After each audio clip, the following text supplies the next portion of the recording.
right. Welcome to You Gotta See This Movie. This is a podcast of two guys who love to talk about movies as well as the deeper themes that make these stories more than just a movie. I am Michael, and with always, it's Jim. That's me. All right. So in this podcast, we talk about movies. And if you're into that sort of thing, please give us a like and consider subscribing so that you never miss an episode. All right, Jim, we are here. It is officially Christmas time. It is officially Christmas time. I feel like this year is just blown by. Yeah, so fast. Yep. So I think like Halloween, this is another just good time to watch movies. What are some of your favorites? Oh gosh, Christmas Story. Yeah. Santa Claus. Tim Allen. Yeah. Yeah. It's always a good one. Yeah. White Christmas. That's always on the top.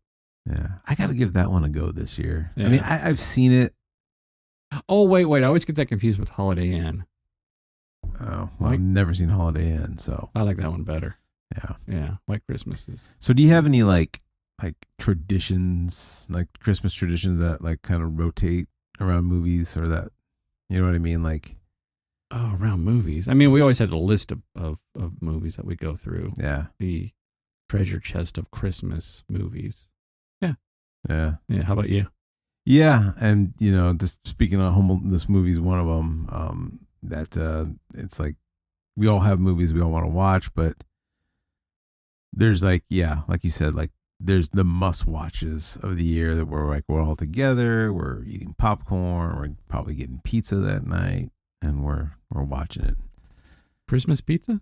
Christmas pizza. That's pretty cool. Yeah. I'm having a hard time with that shirt that you're wearing there. Like, just my eyes just keep like, I don't know, man. It's just my Christmas shirt. I know. It's just like cat staring at me. No, it's like Claus is coming to town. Kitten claws? Yeah. It's like Claus, man. All right. Yeah. All right. There's not a lot of Christmas shirts out there that I would wear. Okay. But I'm really Did you into pick that out, or Christmas, did and I'm like really into cats, so. Well, you're not into cats. I know you're not into cats. Yeah.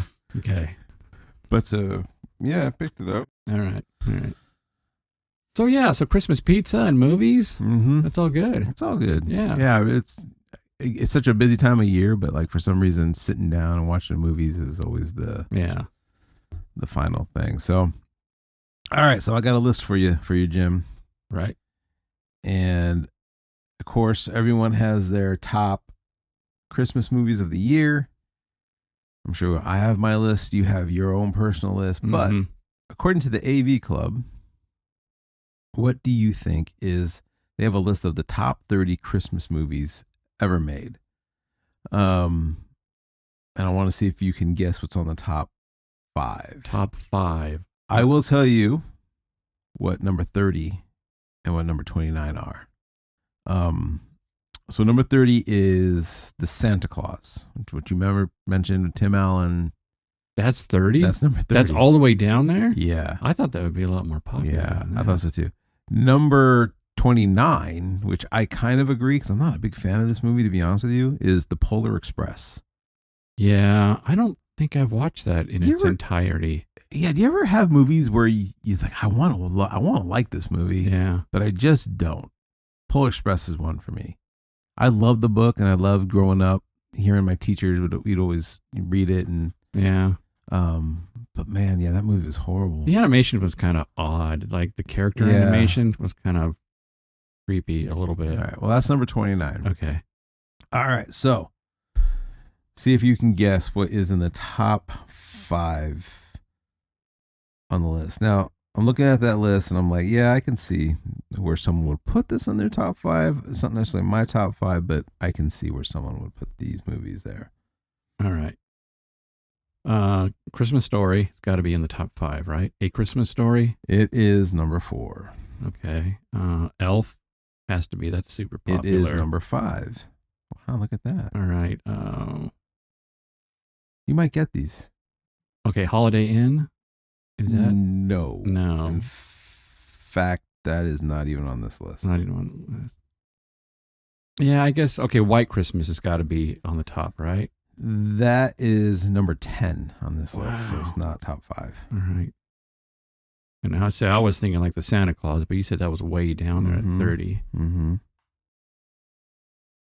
Charlie Brown Christmas. Is that considered a movie? That is on the list, number 7, but not in the top 5.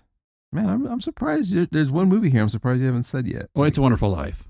That is number 1. Oh, okay. Yeah. Okay, so I got 3 of them so far. Yep. Miracle on 34th Street. That's number 3. So did I get all? No, I'm missing number 2. Number 2 is going to be a hard one, I feel, but you're going to be like, oh. The Bishop's Wife. No, not even on the list. Yeah, horrible. Rudolph the Red-Nosed Reindeer. Number 15. No, Santa Claus is Coming to Town. Not on the list. Wait, hang on. Grinch That Stole Christmas. That is that's number 14. Okay, I give. All right. It's The Christmas Carol, 1951. Okay. So, yeah. Yeah. So Elf, Christmas Story, Miracle on 34th Street, Christmas Carol, and It's a Wonderful Life round out the top 5 movies. So is there a Christmas movie that one of my favorite Christmas movies is not actually on this list? So is there a Christmas movie that's kind of, you feel like it maybe overlooked that you really like? You know what? One that I started adding to my list is Jingle All the Way. Jingle All the Way. That is a great movie. Okay, you say it's great because it's like when I first saw it, I'm like, oh, this is kind of dumb. Oh, no, it's definitely dumb. But I mean, it grows on you, right? Yeah. That was, man, yeah, that's like my Christmas Eve movie. Like I watched that in the day before I would go to my family's. It's like, because that all takes place on Christmas Eve. That's not on this list. It should be. I don't know. That's horrible. Yeah, that's such a good movie. It's, Schwarzenegger doing his thing. Yeah. But yeah, it's so dumb. It's so dumb. Yeah. And me growing up in the time and the whole battle between him and who's that the actor? I can't think of his name. The mailman. Sinbad, yeah. It's hilarious. He's hilarious. Yeah, that's good. Yeah. There's a movie, it's called Christmas Every Day, and I think it might have been like a Hallmark special type ABC. I don't know. But it's about a kid that wakes up and every day it's Christmas morning. It's kind of like Groundhog Day, but it's Christmas every day. It's really funny. Yeah. Really good. That's neat. Yeah. For me, one of my favorite movies, and this is mine and my wife, like this is like we watch this every year, and we did since like we were like newlyweds, is a movie called Four Christmases. And it came out, I think, in 2008. I think, don't quote me on that, but around that time. And it's about this couple that normally goes like on vacation during Christmas because they don't have to deal with their families. Yeah. And like both of their families are divorced. So they would have to go to 4 different Christmases in one day. And so they end up not doing it because of they can't go on their vacation because of a plane delay. And so they have to spend time early in the morning at the dads, then the moms, and the other dads and moms. And this is a hilarious movie. It's a pretty funny movie. Me and my wife crack up every year when we watch that movie. Okay, I might have to check that one out. Yeah. Might not be for everybody, but we find it funny. Yeah. Christmas with the Cranks. Christmas with the Cranks. That's a funny one. That one kind of grows on you. Yeah. Yeah. That's like that whole what's the ham that they want? Oh yeah, they're going for that's right. Yeah. I remember we had to rent it. Like for some reason we really wanted to see it. I was like, oh, let's watch it. And then it turned out like it wasn't free anymore streaming, so we rented it.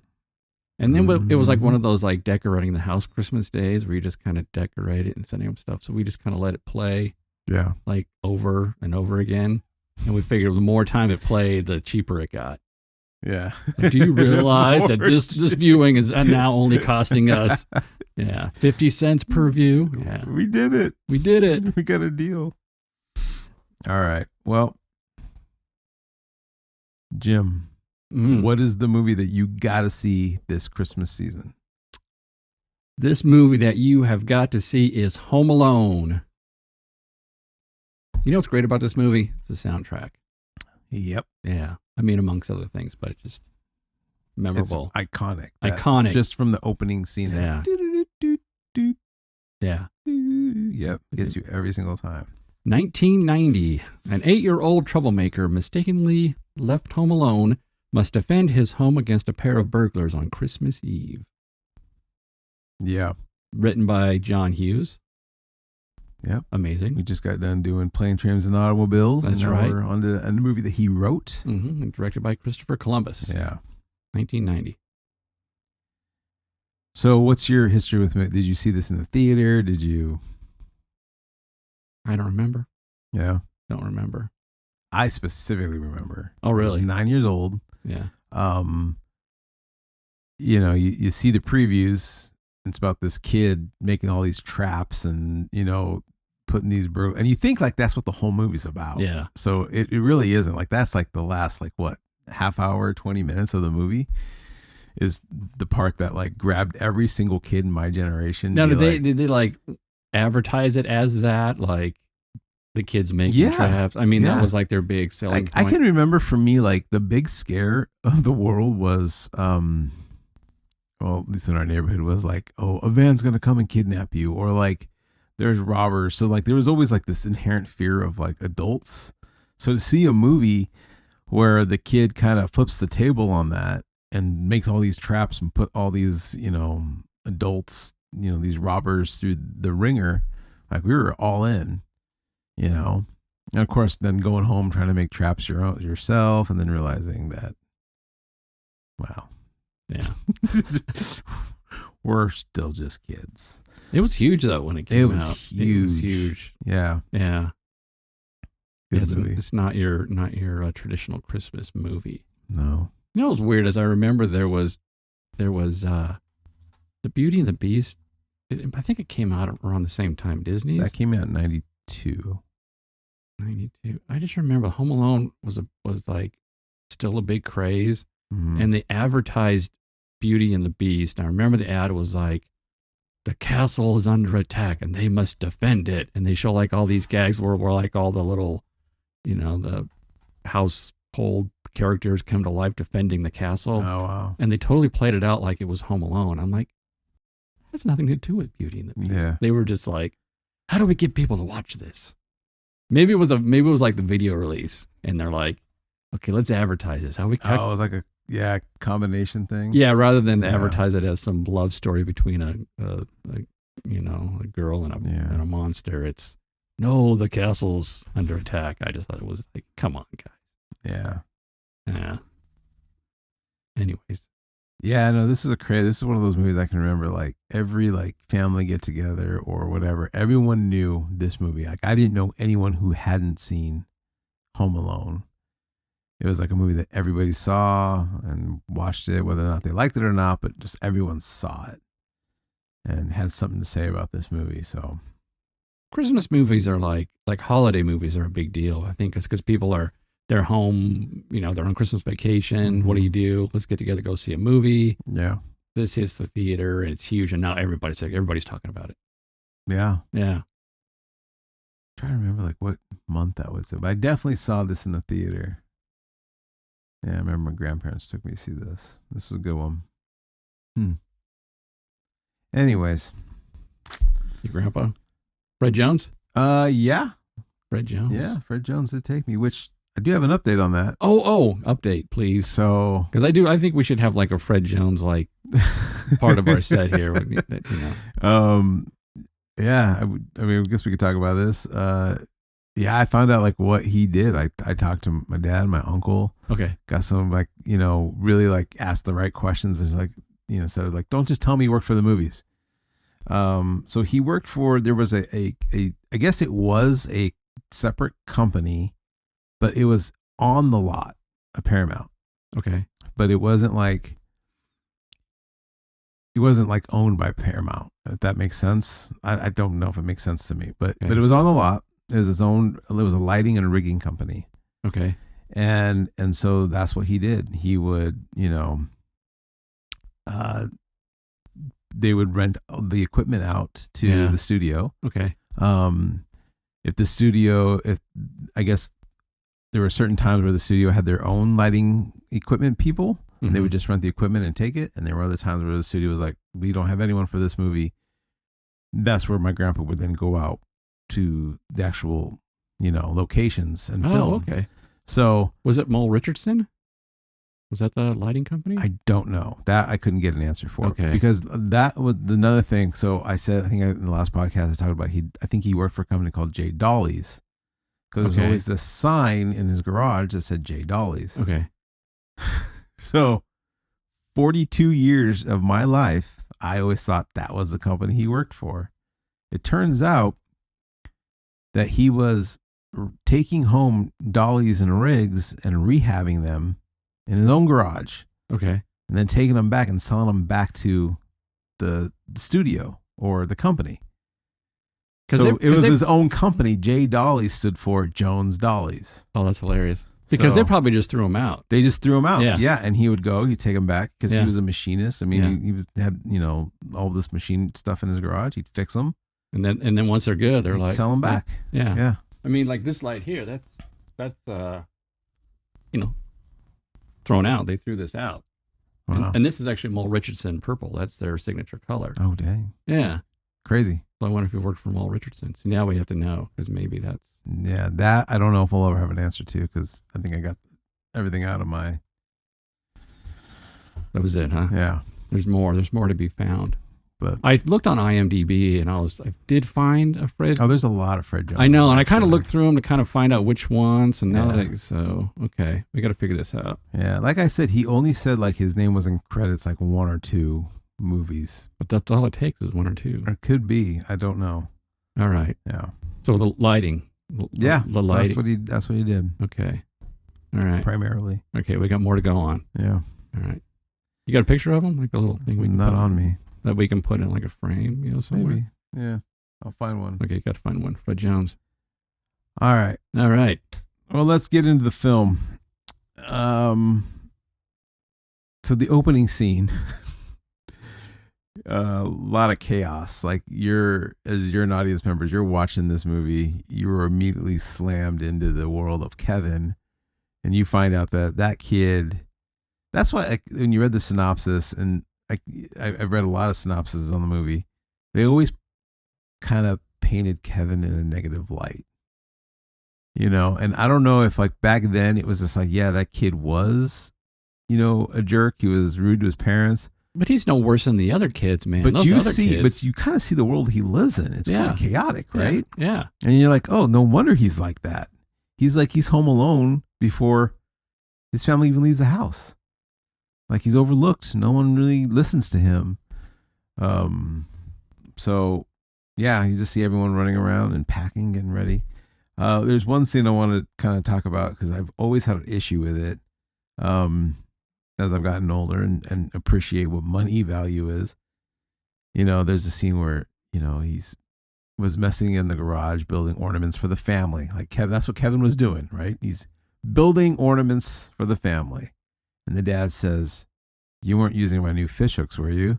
He says, "Well, of course I wasn't. The old one has fish guts on it." It's like this dad is taking not only his family, but his extended family to Paris. Right. And he cares about these fish hooks? Like, they got to be like, what, $5? Yeah. It's like, I don't think he's a man, hurting for money for fish hooks. I don't know. I've heard that people with money, like lots of money, they're like, they have money because they don't spend it. Yeah. And they look out for every dollar. And even though he's taking the extended family on a vacation. Yeah. To Paris, but yeah. Like the pizza, it's probably like the cheapest pizza. Little Nero's pizza. Little Nero's. Yeah. Yeah. Yeah. What's also interesting too is that as I've gotten older, I read this on like, Facebook and all the time. Like everyone wants to know, what did Kevin's dad do? Yeah. For a living? What did he do to afford that house, to afford everything? To take the family to Paris? Investments. He's an investment banker. Yeah, investment banker. Yep. I was thinking maybe he like sold like kidneys on the black market or something. Oh, maybe. Yeah, he's just got that like he's got too nice of a face and a smile. Yeah, there's something behind that. Yeah, it's like a Captain Nemo-esque. Well, and Uncle Fred. Oh, he's the worst. Oh, I don't trust that guy. Yeah, anything. Yeah, yeah, he's the guy that does it. He is the cheapskate. Oh, right? Big time. He's the one riding the coattails of Yeah.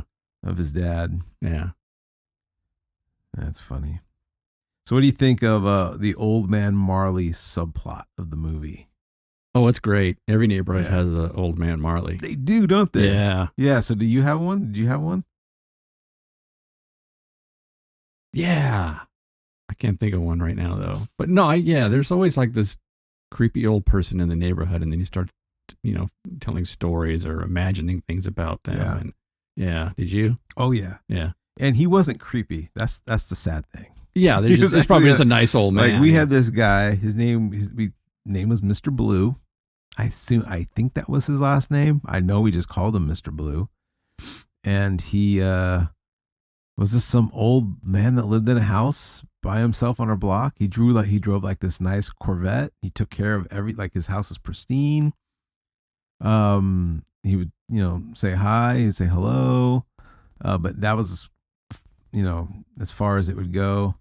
I can remember a couple times hitting a baseball onto his house, and he wasn't too happy with that. But I can remember my sister having a sleepover one night, and she asked me like, "Hey, Michael, can you tell us a scary story?" And I'm like, "Oh, I'll tell you a scary story." And it was some scary story all about Mr. Blue and how he hides bodies in the house, and how that's why we never, because he had like these in front of his front window, like these. It was nice. It was like these bushes. I don't know what they're called. It wasn't like they were overgrown, like they were well manicured and nice, but you really couldn't see into his house. A hedge, just a hedge. Yeah, I guess a hedge. Yeah. And I would tell him like, yeah, that's why he has that, so you can't see in his house, because he has all the bodies hanging from the ceiling. No, this was after Home Alone, so you kind of. I don't even know. I can't remember. No, I can remember. I can remember like growing up and having older kids tell me crazy things about him, and then kind of making my own story so he's as a legend. I got older. He was a legend. Yeah. I'm sure he's long gone now. Yeah. So R.I.P. Mr. Blue. But yeah, so Old Man Marley's the South Bend Shovel Slayer. That's right. When Buzz is like, he's making it up as he's telling them, just adding to the story. Yeah. Buzz. But yet they're like they're in it, right? Like, yeah. Oh my gosh, like you're right. He probably does have those bodies in the salt. Yeah. And the poor guy's just doing a nice thing for the neighborhood, salting the. Yeah, he's an old guy. He can't help but look mean. He's old. Yeah. That's funny. Buzz. And then, of course, Buzz. Let's talk about Buzz. Oh, man. I hate that guy. What a jerk. The brother. Yeah. Who can manipulate the parents into anything, right? Yeah. Yeah. Older brother. Pushes Kevin around, teases him, makes fun of him. But then comes across as like the good guy. Yeah. And nothing's ever his fault. Yeah. He's responsible. Yeah. Yeah. He has a cool room, though. Did have a cool room. He had a cool room? How's his room cool? I don't know. I just thought it was nice. It was cool. Like, got tarantula in there. You got. I never really paid attention to his room. Got a tarantula. Mm-hmm. Kevin finds his box of treasures to get some money with a picture of his girlfriend. Yeah. So about that. What, Buzz's girlfriend? I did some. I got a. Did you know about this, Jim? Wait, who Buzz's girlfriend is? Yeah. Do you know that? No, I don't know. Okay. Who's the girl? So the girl is actually a dude, because Chris Columbus was like, I can't get a picture of a girl as the butt of a joke. Like, that's just horrible. It's not nice. So they got the production designer's son to dress up as a girl and to take the picture. See, then everybody can laugh. And then nobody feels bad. And nobody feels bad. Woof. Yeah. Woof. Yeah. That's good. Which totally makes sense. Yeah. He's like, I just can't do that to a girl. And that'd be a horrible thing to laugh at. Yeah. So that was a good call, Chris Columbus. Good call. Yeah. Oh, what's funny as a kid, I don't know why I just thought of this, but when they're getting ready to leave and the neighborhood kid that shows up.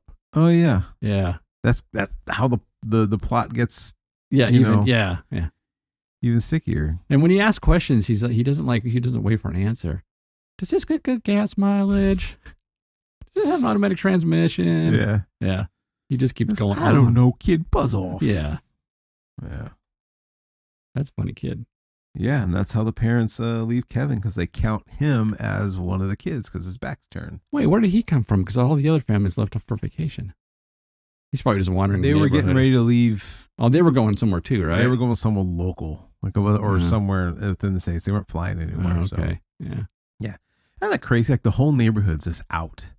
Yeah. Like it's Christmas. We're all gone, you know. Guess when you got money, you just take off or. Yeah, but I don't know. I'm thinking I would never want to go anywhere for Christmas, you know? Yeah, that's the one time you don't go home. Yeah. You know why? It's because they're saving money. They get discount now because it's more expensive to fly during Christmas. Yeah. Or maybe hotels are cheaper because people stay home. Yeah. Yeah. So let me talk about that real quick.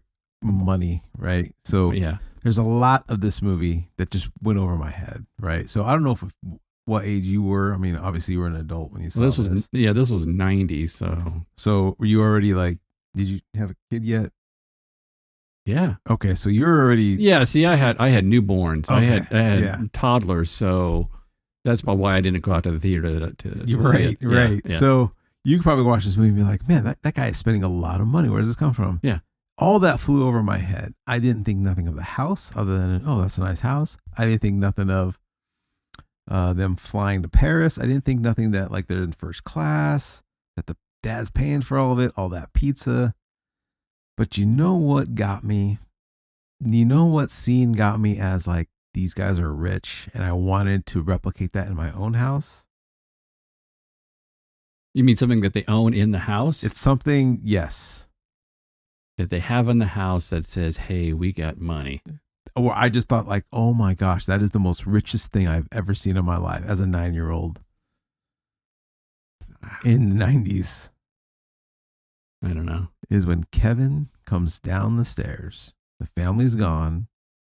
He walks into the kitchen and the first thing he does is turn on the television in the kitchen. Oh, a kitchen. And I'm like, a TV in the kitchen? Are you kidding me? Like, that is the dream. TV in I mean, kitchen. I'm an adult now. I don't have a TV in my kitchen. Yeah. But as a kid, that blew me away. Yeah. The fact that he could just sit there, have his bowl of cereal. And you have that extra TV. Watch whatever's going on in the news. Yeah. Isn't that crazy? That's crazy. It's like Back to the Future. Yeah. Like you got Yeah, you know we have 2 of them. Yeah. You got 2 TVs. You must be rich. That's what got me. So he's probably got multiple TVs and one in the kitchen. Mm-hmm. All right. So and then they had the den TV, and it's just, that was cool. And I can remember at one point my mom got a TV for their room, and it was like this small little one. It looked like their kitchen TV. And I remember like taking it one time, putting it in the kitchen just for fun, just to have, just to eat. And my parents like understood. They're like, oh yeah, and they kept it in there for a little bit, but they eventually moved it back. Yeah, but that's just me pretending to be rich.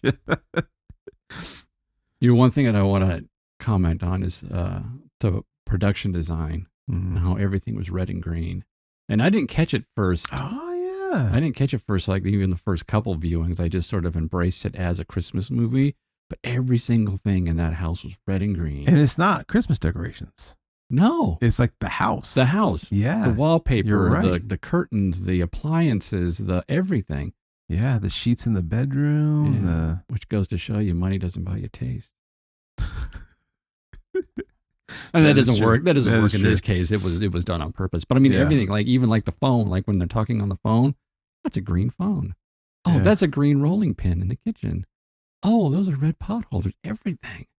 Dang, I never picked up on that. Which is interesting because you would think like if they purposely did it, which they did, that people would be like, as soon as they saw it, like, the heck, man, it's the Christmas house. But you didn't really notice it so much. Yeah. Yeah.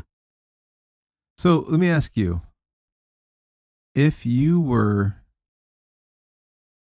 in Kevin's shoes and you wake up and your family's gone as a kid, not as an adult, but as a kid, how would you have felt? I'd probably cry. Okay, so you would have panicked? You wouldn't have been like Kevin and be like... Yeah, I would probably panic because, like, where's everybody? They left without me. Yeah. Yeah, I mean, I probably would have panicked too, but I also I like that. And I like what I like. Yeah. Like he explores the house, like he goes everywhere. Yeah, no, he's see, never allowed to go. now if I was do. like just left home by myself and I knew it was okay, like Mhm. then I'd be jumping on beds and doing Yeah. stuff. Then it'd be having a good time. But if something seemed wrong, like they left me, and Like then you were left behind. yeah, Yeah. yeah, because that's totally cool. You run around the house and scream and jump on the beds and yeah, Eat all that ice cream. Yeah. Watch the movies you're not supposed to. Yeah. Yeah. Which I guess the Angels with Dirty Faces movies. Oh yeah, so is that a real movie? No, And it's not, right? It's made from the movie. Okay, and that 'cause was it the seems- very first yeah. thing they filmed for this whole movie. Oh, okay. Was they all got all those scenes out of the way. Okay. Yeah, it was too good to be something that was just yeah. Yeah. Wait, Angels with Dirty Faces? Yeah. No, that's not that. It's Angels with Filthy Souls. That's right. Yeah. That's right. It Dirty Faces is actually a real movie. That's right. Yeah. That's why we said it. That's why we said it. See, we're not wrong. No, we're just We're just wrong about not right. right. About that. All right. Okay. All right. Well, we gotta, as much as like Macaulay Culkin's Kevin took the movie by storm, right? I feel like, this was what propelled him to be the household name. He's the star. Everyone knew who he was, right? Yeah, I mean he's the movie. He's he's the funny kid. Yeah. He's doing the he's in the bathroom and taking a shower and doing what his dad does and puts some aftershave on and Mm-hmm. the famous scene where he's slapping his face and screaming. You know what's funny? If anything, this movie proves that he can survive without his family. Oh yeah. You know what I mean? Yeah. Like he can take care of the house. He can do his laundry. Yeah, he went shopping. He went shopping For some reason he needed a toothbrush. I don't know why. because it was packed in his luggage. Oh, Yeah. very good. Okay. But why does he feel it necessary to do laundry? Because a lot of his clothes are in the laundry, so he has only leftover clothes at home. And he's gonna, he Yeah. uses them Yeah. laundry. Okay. And it's fun to do laundry for the first time ever in your life. First, and one you think time. like, oh, I'm adulting, and then you realize this sucks. I never want to do this again. Yeah. It's just easier to go buy Yeah. new shirts. Yeah. Anyways, but He's walking down the street with the bags, the shopping bags, and they break. I keep looking to see how they pulled that off, like how they get in a rip how they do that on gag? cue. Yeah. Little monofilament, a little blade. Did they have a remote control thing in the bag? I bet that's what it was. As a guy that carries shopping bags from the car to my house, Yeah. like for the last 30 years of my life, I don't understand how I can tell just how light those bags were as he's walking. Yeah. You can tell, like, you're not really carrying anything, Kevin. Yeah. There's a bunch of empty boxes in there. Yeah. But yeah, somehow that bottom. Have you ever had one blow out the bottom? I've never have. Well, I've had the handle. Yeah, like- I've had like the this- handle bust or the all side time. split. Yeah. Yeah, Yeah. it's a hassle. Yeah. Flipping hassle. Man. Yeah. But it's a great gag. And then, that's the thing about this movie. It has so many like just funny gags that they don't have to be real. They're just Yeah. which so we need to get into the whole wet bandits. Yeah. So I was gonna say, Is it wet bandit? like, time? Kevin was great. Everyone loved him. Yeah. But man, the Wet Bandits are what make this movie too. Man, these guys are You can't have funny. this movie without them. Yeah. Yeah. And that Daniel Stern, Joe Pesci. Yeah. And I had known Joe Pesci because I watched that movie Goodfellas, Okay. and like he's playing a very different character. I could imagine. He's a mob boss. He Yeah. kills people. A lot Yeah. of foul language, which I saw that movie at a very young age because that was another movie my grandpa worked on. Oh. And Fred Jones? Fred Jones. All right. And because for some reason, I don't know what my parents were thinking. They think, oh, my grandpa's only going to work on family friendly, nice movies. And they had no idea what Goodfellas was about until I watched it by myself. Oh, nice. Amazing movie. Yeah. Like, I feel like it's one of my top favorite movies of all time. Did you feel like Kevin, And like with a big bowl of ice cream, watching it and kind of freaking Oh, yeah. out? I'm definitely looking over my shoulder like, I know I shouldn't be watching this, but I'm going to keep watching. Because it definitely like formed my cinematic mind at a very Yeah. young age. Yeah. And anyways, when my parents saw it later, they were like, "Oh no, like, I don't Michael think watch this." I don't think so. Yeah, and then there's a whole funny story about me getting in trouble at school for writing mafia stories, but I'll save that for a different story, different time. But so that's how I knew Joe Pesci. And see, and I didn't know him that well, but Daniel Stern, I knew him from Breaking Away. Yeah. Did you see Breaking Away? I did. Yeah, the basketball movie. Yeah. Great movie. On your request, that was a Jim's. That's a movie you got to see. That was a good movie. Breaking Away. I think it's 1977, 70 something. Great movie. Yeah. But Daniel Stern is in, a younger Daniel Stern, top comedy, funny. Mm-hmm. Yeah. Yeah. Yeah. But this is kind of his claim to fame, right? Home Alone, or was he? Well, it wasn't Frankenweenie. It could have been. That performance was outstanding. Yeah. Okay, so we think Daniel Stern. You think Home Alone? Yeah, that or City Slickers. Oh, City Slickers. One of those two. Yeah. All right. Didn't he narrate the Wonder Years? He did narrate the Wonder Years. He's the voice and of the Wonder Years. That's kind of a Years. big deal. Yeah. Is that it, Daniel? No, there's got to be a ton of other things. I know, but you're right. But these are his movies. Yeah. And I guess he was he was their first choice, but he refused the role. Yeah. Some other guy, I can't remember his name. He wanted too much money or something, right? Daniel Stern wanted too much money. Yeah. But the other guy just was not jiving with Pesci and everybody else. And so they brought back Daniel Stern. Yeah. And I guess they have worked in movies before, so they had great chemistry. Yeah. Which you can tell. So one thing I was reading about them, and I guess a lot of people in the movie didn't think that this movie was going to work. They thought this was a stupid premise.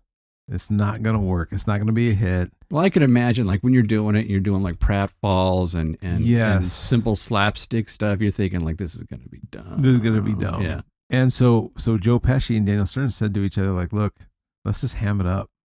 Yeah. And they hammed it up. They didn't think, like, no one was ever going to take this movie seriously. So they just, on purpose, did things just to make each other laugh. Yeah. And so it turns out that was perfect. It worked. Yeah. It worked. Yeah. And okay. Yeah. Okay. So what's the Kevin, one of Kevin's attack plans, like the worst one for you? Like the one that gets me every single time? Yeah, like you just cringe and you can't watch. It's probably the same one. It's the foot in the needle. Yeah, every time. Yep. Every time. I can have, slipping, falling, on the ice and the steps and the stepping on. Even the fire on the head, which fire on the head. Man, as soon as he puts his foot up and he's barefooted on that nail. Oh.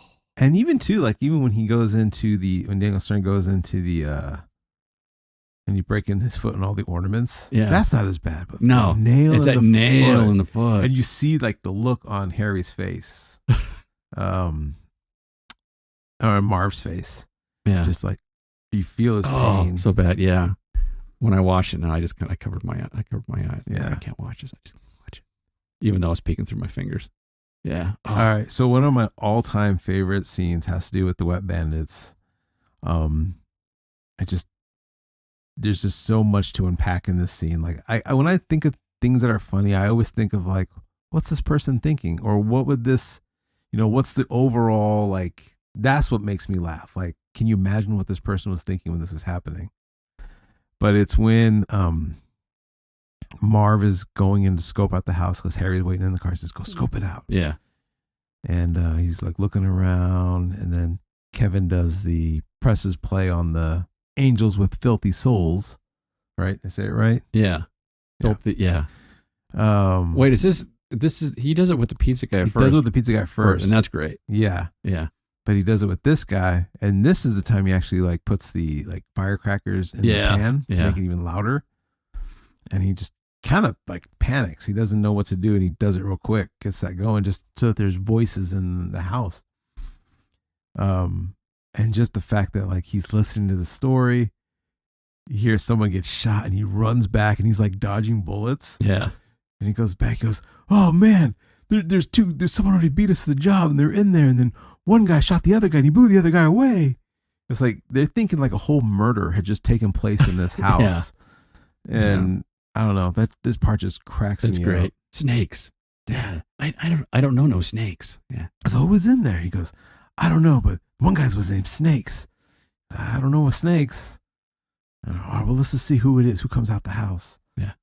But yeah, I don't know, like that's like a plot for a whole nother movie. Like, hey, these robbers are gonna rob a house, but they actually rob a house where a murder takes place, and now they're like, we can't get framed for this murder. You know, we were just there to rob the house. We weren't there to murder. So it's like a whole different cool movie. Yeah, love that scene. That's great. Yeah, my favorite scene, well, a lot of them, but was when Kevin grabs the tarantula and puts it on Daniel Stern's face. Yes. And his scream. His scream is so perfect. It's so perfect. And I'm kind of wondering if like that was kind of real, because like if somebody actually put a tarantula on your face, I think it was real. It'd be like, I might scream too. So from what I understand, I know you've seen, gosh, what's that Netflix documentary? Oh, it's so good. Yeah. Netflix. The Movies That Made Us. Yes, Movies That Made Us. Yeah, so they did one for Home Alone. Yeah. Highly recommend it. Everyone should watch that. Almost watched it. I almost did too. That's funny. Like, But I guess in there the whole time they kept telling them they were gonna put a fake one. So don't worry, it's a fake. But when it came down to shooting, they said, okay, we're actually gonna use a real one. We kind of need to. And yeah, he got that scream was like legit. He was genuinely terrified. Because then didn't he say like, oh, I got that scream from like I made it up, but I think he actually really screamed. I think he really screamed. Yeah. He's just covering for himself. Yeah. Yeah. No, that's good. I think I saw somebody, didn't they do like someone did a tattoo of his face with a spider on it. Like it's that much of an iconic scene that they have a tattoo of Daniel Stern with a tarantula on their face. Yeah. It's like those, have you seen like Jeff Goldblum tattoos? Have you seen that? Like all these people have like just tattoos of Jeff Goldblum. Like him laying in Jurassic Park with his shirt off. Yeah. But the whole series of slapstick gags, I mean, they're all good. Mm-hmm. You know, and there's not really like a lot of them, but they're just, each one is just so funny. Yeah. Like when he sticks his head through the doggy door and just gets the BB gun to the face. Right in the forehead. Yeah. Or the paint cans to the face. Yeah. As they're going up the stairs. Yeah. He gets them with one and next one comes down. Don't worry, I'll get it. Yeah. And then when he finally gets into the treehouse and Marv's like, oh, we got to get him. He's going to call the hot cops. He goes, what, from a treehouse? Yeah. They got to call them cops. So good. Let's talk about the heartwarming scene that we move right into when Kevin goes to the church. Meets Old Man Marley. Old Man Marley there. Yeah. So I have a question about that. Yeah. When does this whole movie take place? Is it Christmas Eve? Is it just Christmas time? Well, he has the Christmas Day moment, and that was the next morning, right? Because then the cops were arresting the. When does he eat the mac and cheese? Was that Christmas night? Or Christmas Eve? Spoiler alert, he does not eat that mac and cheese. Well, he's going to eat the mac and cheese.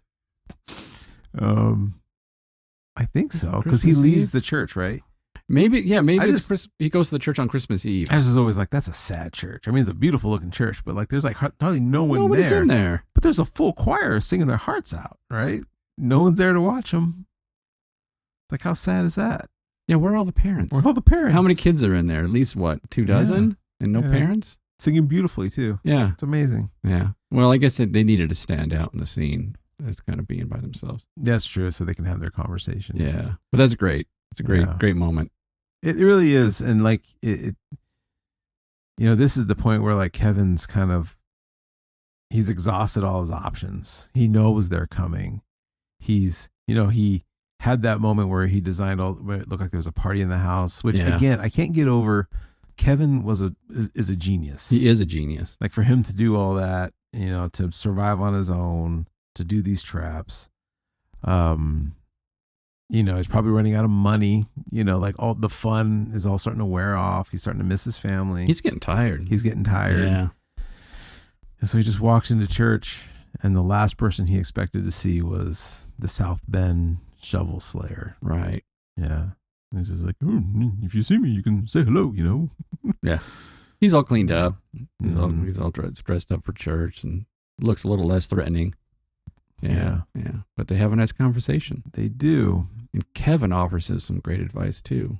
He confesses Yeah. a story of his son, how they had a falling out, and Which is so interesting because they have this moment where, well, first,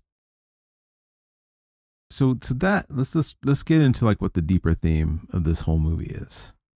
And you know, I think across the board the word is reconciliation. mm-hmm. And so there's a lot of that going on. And the first reconciliation moment is Kevin and the old man, because like, you know, Kevin has a belief of who this guy is. Yeah. And so that's the first moment of, well, let me tell you who I really am. Kevin warms up, starts talking to him. Mm-hmm. And then it becomes like this like nice little almost peer-to-peer moment. Like, yeah. Hey, hear me out. Let me tell you about your problem. Now, okay, I'm going to hear you out. And like there was a mutual respect there. Yeah. Between this old man and this kid, which is really, really cool. Yeah, and they're both dealing with the same issue. And they're both dealing with the same issue. Yeah. I mean, yes.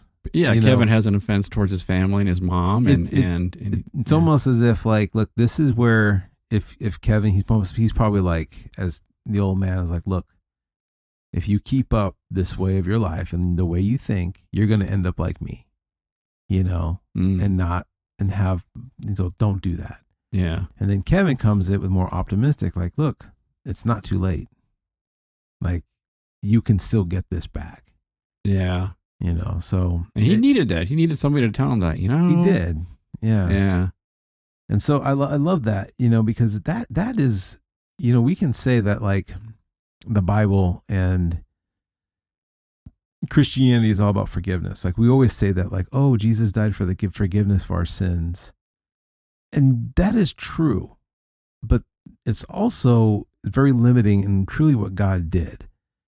You know, I don't know about you, but I have forgiven people, but I can forgive someone, but it doesn't necessarily mean like I'm still going to be in a relationship with them. Mm. So reconciliation is so much bigger than forgiveness. Like you can, like if God was all about just forgiveness, it would have been like, yeah, you're fine, but I want nothing to do with you. Right. Like you're forgiven, you're good. Yeah, reconciliation. You're going to continue a relationship with that person regardless of their behavior or how they've offended you. And that's a big deal. It's a big deal. And that's what God did for us. He reconciled us to him. Mm-hmm. So God's not saying like, I know what you did. I know who you are, but it doesn't matter. I'm still reconciling you to me. So to me, it's so much bigger because again, it doesn't change the hurt that Kevin had with his family or even just the mean things he said to his mom. Nothing changes there. Doesn't change the whole thing with whatever that issue is with the Marley and his son, but it's the choice to not only to forgive, but to be back in a relationship, to have that Christmas morning, you know. And it's a very sweet scene at the end where, you know, Kevin's looking out the window and the grandpa's holding his granddaughter, the dad's going in the house, and they lock eyes, and almost like a nonverbal thank you. Yeah, and the whole family realizes that relationship is more important than any offense that happened. Yeah, you know, spilt milk and you know, except for that uncle. Yeah, that guy, man. Yeah. But his immediate family's back. Yeah, and the mom is back with them. She made it back home. She just waited a day. If she just waited one day, she could have just flew home. Oh, yeah. And let's give a little shout out to John Candy. John Candy. Yeah. Can you believe that? Yeah. Polka King. Yeah. And that's another thing, too. I mean, I knew who John Candy was, you know, before this movie came out. Didn't know who Macaulay Culkin was. Yeah. I don't even think I put two and two together that he's the kid from Uncle Buck. Yeah. But, you know, definitely know who John Candy is. No, what came first, Uncle Buck or Home Alone? Uncle Buck came first. Okay, because he kind of did the same, because then Uncle Buck, Macaulay Culkin did kind of the same, like, funny singing over singing when he's doing the dishes Mhm. kind of thing, kind of Yeah. same gag that he did, which is great. Yeah. Yeah. So I guess like the story goes is that when when John Hughes was writing the story, he's like, oh, I want to write a story that has the kid from Uncle Buck and Dell from Planes, Trains, and Automobiles. Oh, And so he wrote those scenes for them. And when Christopher Columbus was like, I guess this is like one of his first movies he's really directing, or like another shot, because I guess like his other ones were not, they were good, but they weren't, they were considered flops. He kind of wanted to still find his own kid, not what John wanted. But then he found out that like, oh no, there's no one better than Macaulay Culkin. well, it's funny they never, but John Candy and Macaulay never played a scene together. No. Though. Mm-mm. Which is, I wonder if that's what John Hughes had in mind, that they would be playing a scene together because they're so good together, or he just liked both. He just liked them both. Liked like the characters. yeah, you see that he likes his friends. He knows who he Yeah. wants and Yeah. who he can get. Yeah. So, but yeah, I guess it was as a favor. John Candy he just asked for his scale pay, which is what he has to be paid by the union. Yeah. Didn't ask for any money. He only did one whole full day of work. Yeah, it's not a big part. Not a big part. Yeah. But memorable. Memorable, played it perfect. Played it perfect. Polka King. Yeah. I think it's time to battle this out. All right. With our trivia. Well, Jim, you won last week. And I have thought long and hard of. You're taking these losses pretty bad, aren't you? I am, and I'm not understanding it. But because I'm not a competitive guy, and I really don't care. I know, and for some reason it makes it worse. But it is what it is. Yeah. So let's get into Home Alone. Let's get into this Christmas trivia battle. All right. And okay, well, you guys blew through all of my easy questions. So one of them was about the fish hooks. The other was the name of the pizza place, which is Little Nero's Little Pizza. Nero's. And the other one you guys got was the Angels with Filthy Souls. I wasn't sure if you guys were going to cover that or not. Mm-hmm. But we still got some left. All right. All right. There's maybe like 2 easy ones, and then the rest are pretty hard. Okay. So who wants to go first? Jim, since you had one last, you can choose. Do you want me to go first, or do you want you to go first? You go first. Okay. Perfect, because the first one is very hard. No, I swear you guys are in cahoots. We are not. This is we are not in collusion. cahoots. We are on completely. In fact, I actually watched it before he did this on this. All right, one. give me the hard one. Oh, that's right, you did. Yeah. I watched it before they watched it. Let's go. All right, so I feel like you might know this one though. What year did the South Bend Shovel Slayer allegedly kill his family and half the people on his block? I don't know. Buzz says it. He says back in blank. 68. That was close. 58. Oh, I shouldn't have said anything because you could have got the steal. Well, that's a bummer. I had no idea what it was. Okay. Yeah, and he turned his victims into mummies. Yeah. And Kevin says, Mummies. All right. Okay, you ready for your question? Did you live in a place with snow? Every time I see that scene, Nope. Not where it's got to be like my life, where I have to like shovel just to get to go to the store. Yeah, that'd be rough. It'd be rough. Yeah. I guess people get used to it. It's just like, yeah, it's just part of. Then you got to pay for like undercoating for your cars. Trash like your cars and just shoveling all the time. Hassle, man. Man. Freaking hassle. Yeah. Thank God we live in California. All our listeners that live in snow areas are looking at us just thinking, man, what a couple of wimps. Yeah. Yeah. Yeah. Yeah. But you know what? I can handle an earthquake. Oh, yeah, no problem. I get up on the table and pretend I'm surfing when there's an earthquake. Oh, I just sleep right through them. Yeah. Sleep right through them. Yeah. All right. Yep. All right, next question. Okay. What is the name of the chatty kid who lives across the street? Oh. He comes in when they're loading up the van. He comes up, he says his name, and he just starts yapping. Does this van get good gas mileage? I don't know the kid's name. Is it Miles? No. That was just a guess. Uh-huh. Don't know. It's Mitch Murphy. Mitch Murphy. He comes up, he says, "Hi, I'm Mitch Murphy. I live across the street. Are you guys going to Yep. Mitch Murphy.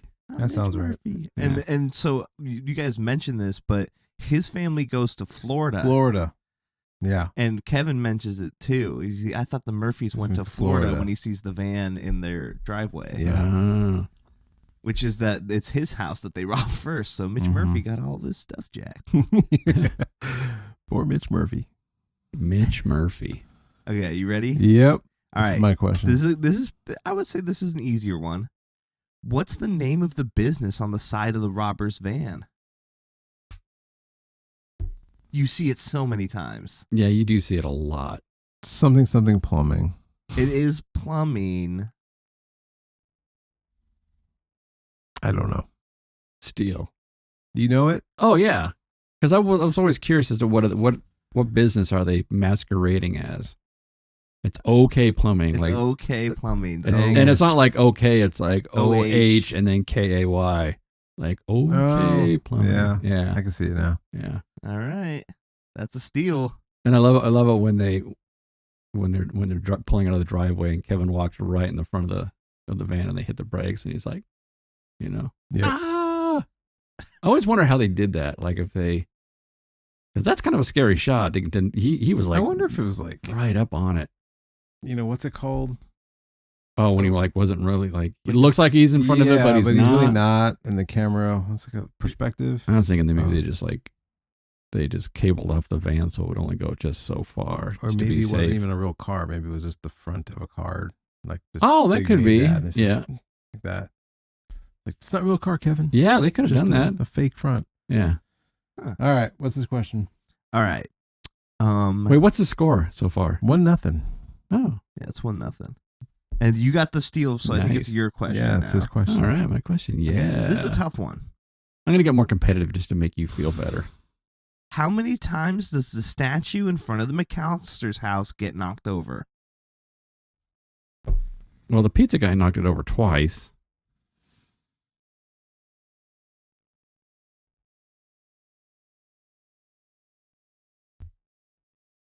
I'm just going to say twice.